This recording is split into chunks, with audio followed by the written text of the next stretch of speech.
تفسیری اور تاریخی تعارف تھسلنیکیوں کا پہلا خط۔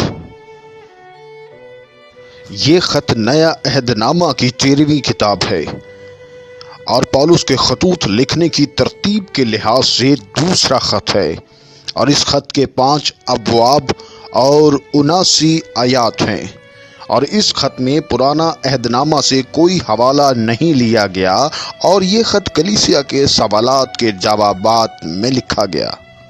تمام اندرونی اور بیرونی ثبوت اس بات کی تصدیق کرتے ہیں کہ اس خط کا مصنف پولس رسول ہے، اور خط کی زبان، طریقہ اور تھیالوجی پولس کے مصنف ہونے کی تصدیق کرتے ہیں، اور تاریخی رو سے پہلی صدی کے مصنفین پولیکارپ اور اگنیسیس اس بات کی تصدیق کرتے ہیں۔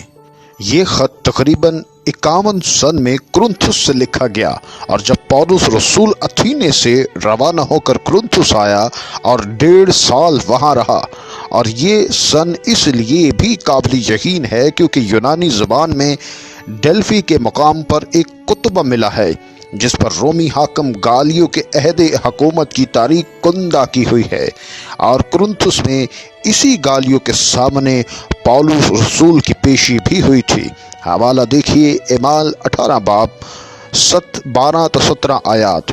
پس پولس اور گالیو ایک ہی وقت یعنی سن 51 میں ہی موجود تھے۔ تھسلنیکے مقدونیہ کا مشہور شہر تھا، اور یہ ایک بندرگاہ تھا جو اسکندر اعظم کے ایک کرنل اسکندر نے 1315 قبل از مسیح میں آباد کیا، اور اس کا نام اپنی بیوی کے نام پر رکھا جو فلپ دوم کی بیٹی اور اسکندر اعظم کی بہن تھی۔ اور یہ شہر 2 مشہور شاہراہوں کے ملنے کے مقام پر واقع تھا۔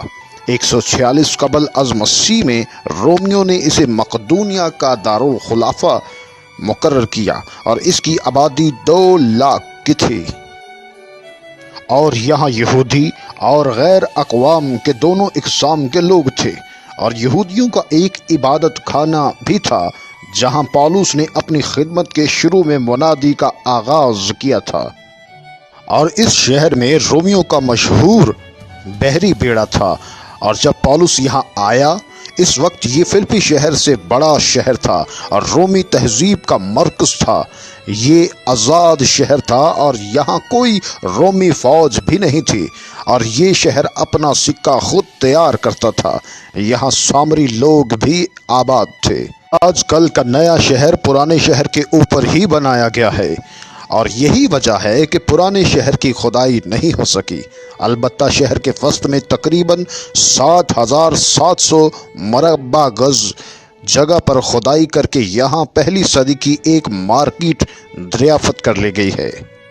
تھسلنیکے کی کلیسیا کی بنیاد پولس رسول نے سن 51 میں رکھی تھی، جب پولس سیلاس اور تیموتھیوس کے ہمراہ یہاں خوشخبری کی منادی کے لیے آیا تھا، اور پولس رسول نے یہاں منادی کا آغاز یہودیوں کے عبادت خانوں سے کیا جو 3 سبتوں تک جاری رہا، اور پولس کی منادی سے بہت سے یہودی اور غیر یہودی خداوند یسوع المسیح پر ایمان لائے، اور ایک بڑی جماعت کام ہو گئی جس میں بہت سے معزز لوگ بھی شامل تھے، جس کی وجہ سے یہودی حسد سے بھر گئے اور پولس کی مخالفت کرنے لگے، اور انہوں نے یہاں تک مخالفت کی کہ فساد برپا ہو گیا اور حاکموں تک بات جا پہنچی، اور پولس کو اس شہر سے جانا پڑا۔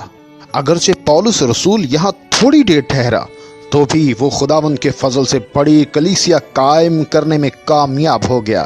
اعمال 17:1-4۔ خط لکھنے کی وجوہات۔ پہلی وجہ، خداوند یسوع مسیح کو قبول کرنے سے ہم پر غیر قوم والوں کی طرف سے مصیبتیں کیوں آتی ہیں؟ دوسری وجہ، تم ہمارے پاس جلدی کیوں نہیں آتے؟ تھسلنیکیوں 2:18۔ تیسری وجہ، کیا ہمیں غیر اقوام کی طرح حرام کاری کرنے کی آزادی ہے؟ باب 4:3-5 آیات۔ چوتھی وجہ، بعض اشخاص نے کام کرنا چھوڑ دیا تھا اور توقع کرتے تھے کہ دوسرے ان کی ضروریات کو پورا کریں، اسی باب میں باب 4:11-12 آیات۔ پانچویں وجہ، کلیسیا کے لوگ مرے ہوئے مسیحیوں کے مستقبل کی بابت شک میں پڑے ہوئے تھے۔ کہ اگر کوئی ایماندار مسیح کے آنے سے پہلے مر جائے تو اس کا کیا بنے گا۔ چھٹی وجہ، بعض مسیحیوں کا خیال تھا کہ خداوند یسوع المسیح بہت جلد واپس آئیں گے۔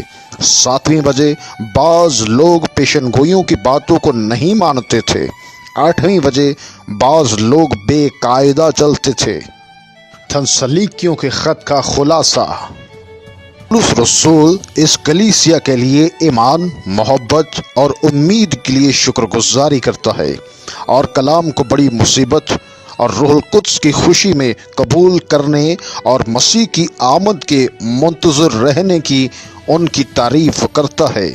دکھ، اظہار ثانی اور بے عزتی مسیحی گواہی کو روک نہیں سکتی۔